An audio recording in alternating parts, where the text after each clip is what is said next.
What's up, guys? Matt here with another tool breakdown. Today we have the Dewalt DCW600 Router.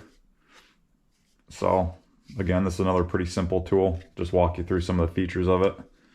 First thing you want to do is obviously take the battery out. Make sure you don't turn it on accident. But that right there is your power button. That wheel adjusts your speed.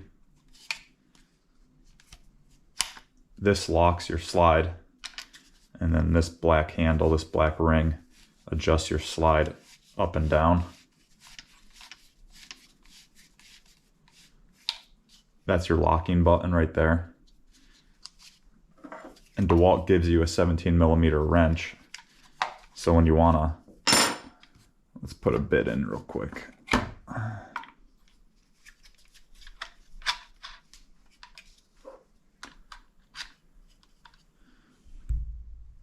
So we have a bit in,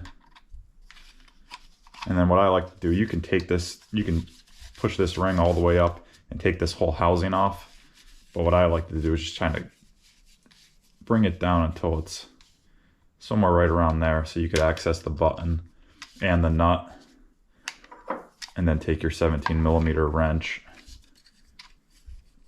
push your bit in all the way, and then push your button in. Hand tighten that nut first, and then you'll see the button will press in and lock it, and then just take your wrench,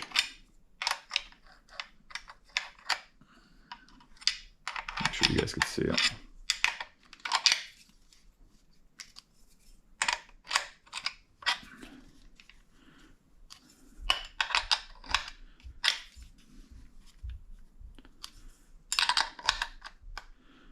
tighten your bit down.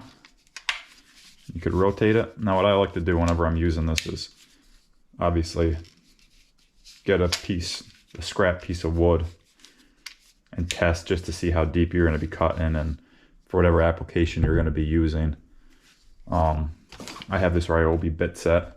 It's a 15-piece bit set that has pretty much everything you'll need for any type of routing you're going to do. But that's about it, guys. Let me know if you have any questions on it. Thanks.